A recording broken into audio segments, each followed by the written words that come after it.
Good morning, one and all present here. Myself N. Agila. I am working as an assistant professor in biomedical engineering department at Neuro Engineering College.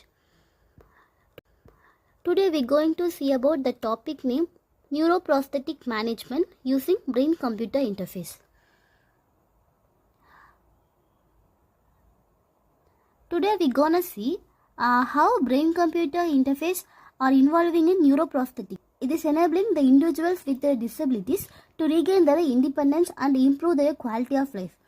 Because the patients with the disabilities are always dependent to the other people's to doing their daily activities. So the brain-computer interface involves in neuroprosthetics to regain their independence of the disabilities peoples. Next slide. Before we going to see how the brain-computer interface involving in neuroprosthetics, we must know what is brain-computer interface and how it interfaces with the neuroprosthetics. Brain-computer interface is nothing but it's a direct communication pathway between the brain and the external devices. This enables the control of neuroprosthetics by translating the brain signals into commands.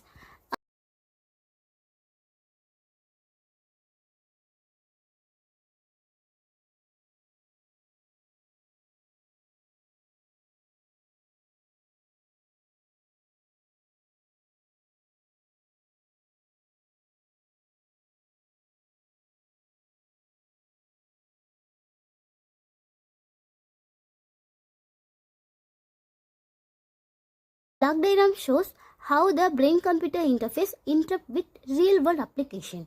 First, the signal acquisition. The signal acquisition is to getting the signal from brain. We know there are different types of brain signals. We know EEG, they have alpha, beta, theta, delta, and gamma, and FNIRS and other type of brain signals. These type of brain signals are acquired through signal acquisition. Then it sends for signal processing.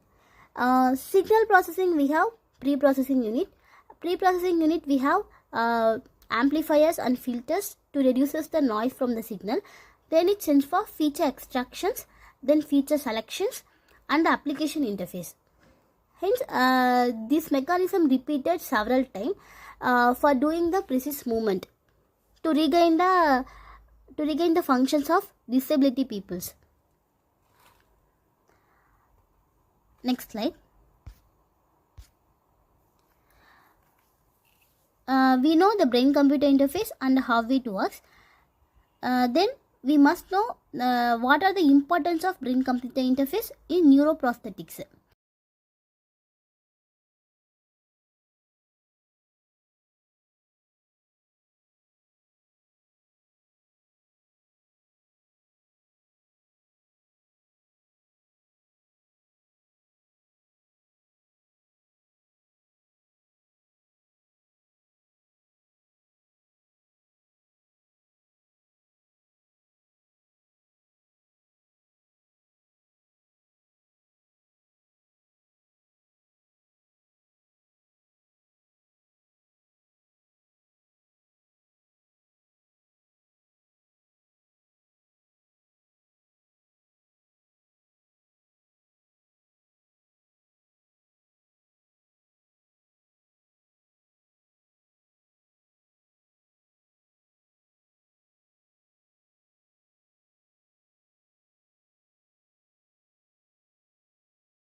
Importance of brain-computer interface in neuroprosthetic devices.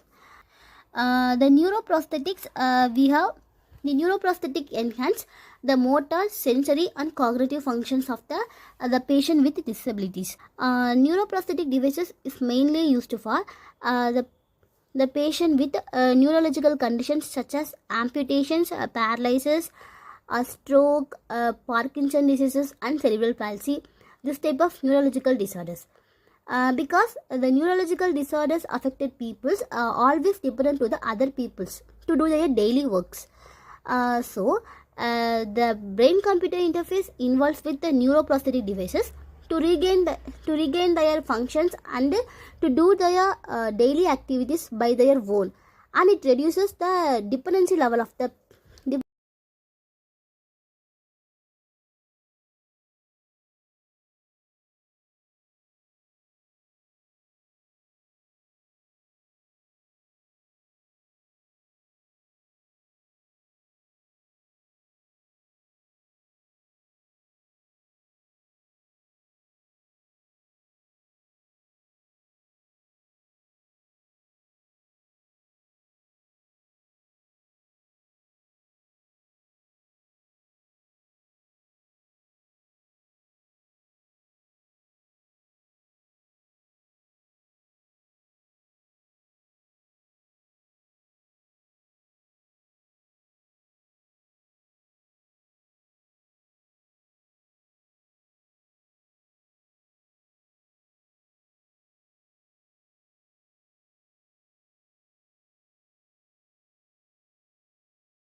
problem statement.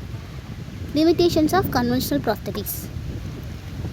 There is a lots of limitations of conventional prosthetics are there. They are lack of natural movement, control, and sensory feedback, and also tactile system.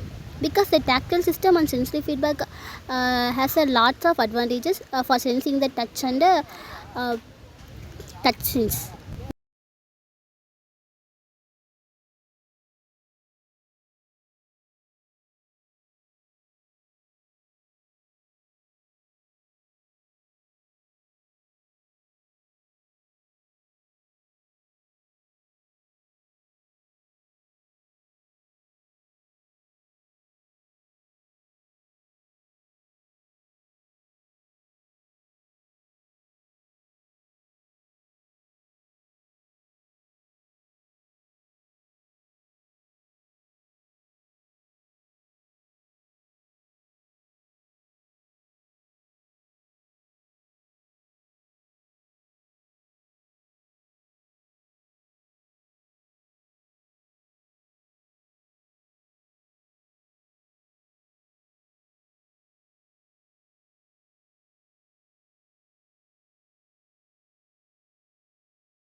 Why BCI are game changer? Yes, definitely BCI is the game changer because the BCI bridges the gap between the brain signal and the neuroprosthetic devices. There is another advantages are there. There is a enhanced functionality, natural movement, and sensory feedback. Next slide. Next, real world problem. Individuals with a paralysis or amputations face significant challenges. As for example, the Parkinson disease people and cerebral palsy children are also faced significant challenges for doing their daily work. They also dependency for the others to do their work. So these are the real world problem. The traditional prosthetics provide a limited functionality only. There is a lack of previous slide we see lack of natural movement, sensory feedback. So this type of disadvantages are there. Next slide. Types of BCI. There is mainly two types of BCI: invasive BCI and non-invasive BCI. In invasive BCI, the electrodes are surgically implanted into the brain because there is a direct implementation of the chip in the brain. So the accuracy of the signal is high, but there is only one disadvantage of that because we implemented the electrodes in surgically, so there is a problem to scar tissue because our body acts as a chip as a foreign body. So disadvantages in invasive BCI. The another type is non-invasive BCI. In non-invasive BCI, there is no chip implantation, no surgical. This is the external sources like EEG, electroencephalograph. There is alpha, theta, beta, delta, gamma. From this type of EEG signals, we capture the brain signal through the scalp. There is one advantages are there is no fear to scar tissue, but there is also a disadvantages are there. There is a lower signal accuracy because we take the signals from outside of the brain, so the signal accuracy is less compared to invasive BCI. Then easy implementation, there is no surgery required, making it safer and more convenient for short term use. For example, EEG based headsets for controlling robotic arms. Next slide.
So this is the two images of invasive BCI and non-invasive BCI. As we see first picture, invasive BCI, that is a implementation of electrode in the brain. On the second picture, we have no implementation of electrode, that is a EGHH only. Applications of brain-computer interface in neuroprosthetics. First, motor function restoration. In motor function restoration, there is a controlling of robotic limbs. For example, robotic arms. Next is sensory feedback. Sensory feedback, we use feel texture and pressure because the paralysis people are not able to feel the texture and pressure. The sensory feedback examples are tactile sensors. We use tactile sensors to feel the touch senses. Next, cognitive prosthetics. Cognitive prosthetics, that is a assist with memory and cognition. For example, alignment support. So these are the applications of brain-computer interface in neuroprosthetics. In addition, there is a real-time control. For real-time control, there is a faster and more accurate control of prosthetic devices that enabling natural movement. And rehabilitation support. It helps stroke patients to regain their motor control through targeted brain training. Next slide.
There is applications of brain-computer interface in neuroprosthetic.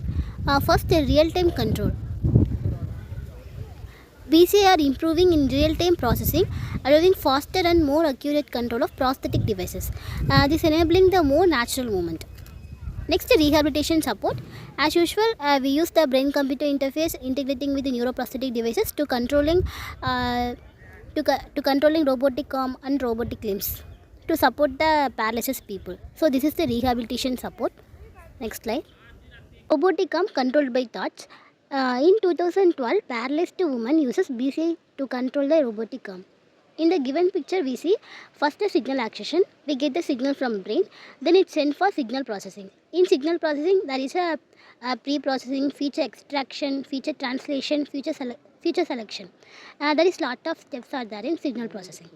In pre-processing, we use filters and amplifiers to reduce the noise from the signal. Then it connect to external devices for controlling.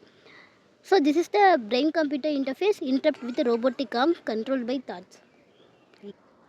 Next slide.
Benefits of brain-computer interface driven neuroprosthetics. First, restoring independence. The regaining autonomy in daily activities like eating, drinking, bathing, and moving. So this type of activities are restored. So the independence of the patients are increases and the dependency of their need is reduced. Next, real-time control. Real-time control. There is a next customability and adaptation. There is an Artificial intelligence learn from user behavior, making devices for more initiative over time. So this is the customability and adaptation. So these are the benefits of brain-computer interface driven neuroprosthetics. Next slide.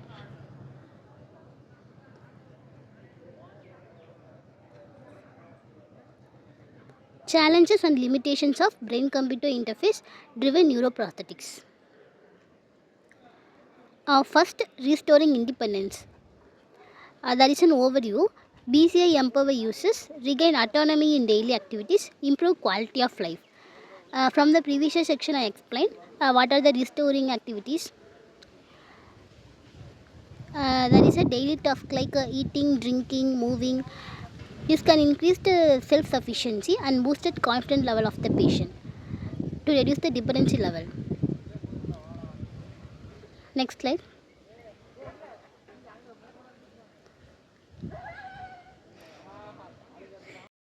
Next, challenges and limitations of brain-computer interface driven neuroprosthetic. That is a restoring independence. As we see, the brain-computer interface interact with the neuroprosthetic devices to reducing the needs of the other persons to do their daily works. Hence, it reduces the dependency levels. So, this is the restoring independence. This can boost the confidence level of the patient to do their self activities. Next, this can increase the self-sufficiency. It also performs the tasks like eating, drinking and moving. Next slide.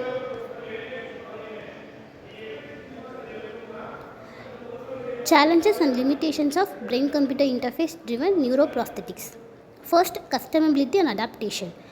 Neuroprosthetic uses AI to learn from user behavior, creating adaptive functionality.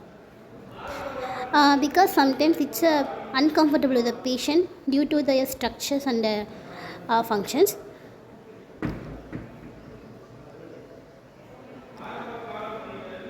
Then the continuous learning makes devices more improving user satisfaction. Next, the challenges and limitations of brain-computer interface driven neuroprosthetic. First, customability and adaptation. Because sometimes it's uncomfortable with the patients because of their structures and functions. Next slide. Future directions in brain-computer interface driven neuroprosthetic. First, AI and machine learning. Artificial intelligence and machine learning plays an important role in neuroprosthetics because the machine learning refines brain signal interpretation and enhancing the control of prosthetics. Next slide.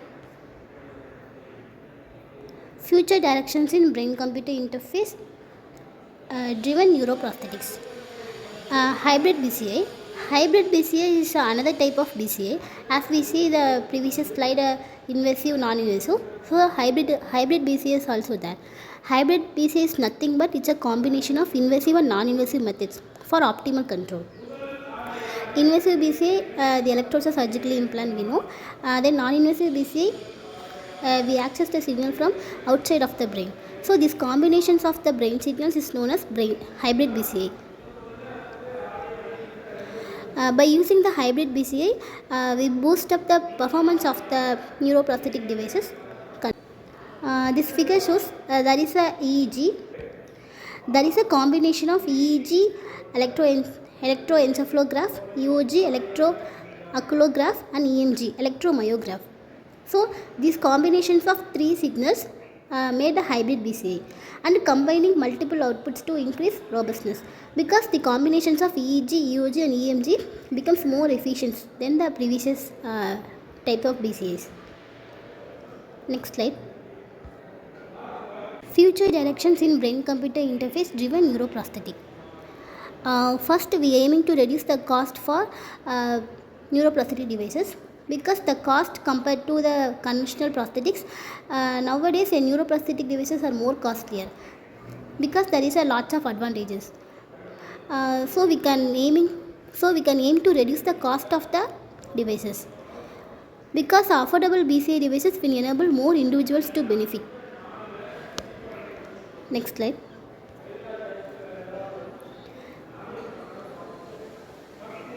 Enhance the user interface. First, simplify the interface for easier operation. Um, because many of the paralytic people don't know to how to operate the system for controlling the robotic arm and robotic limbs. If so, for future we enhance the user interface.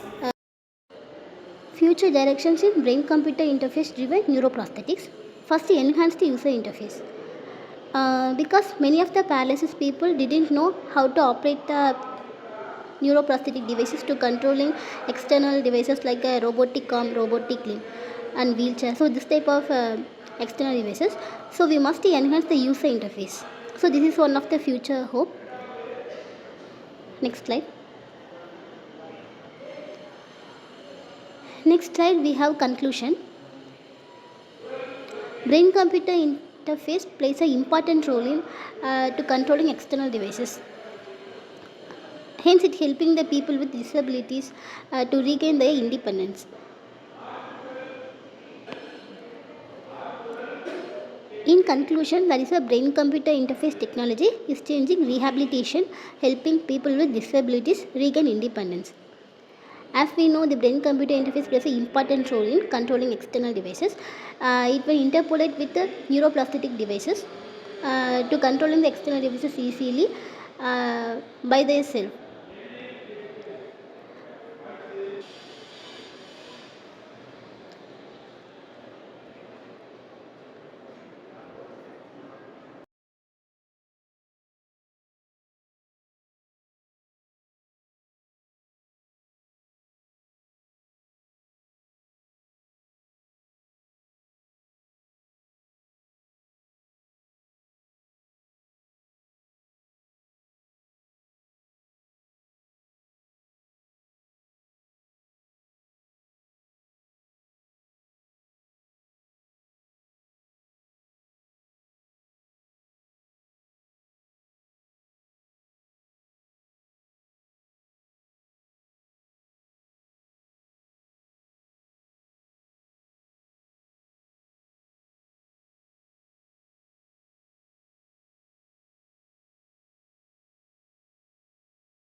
Thank you for your attention, all of you.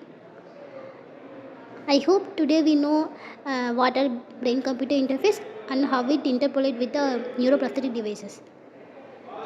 Thank you.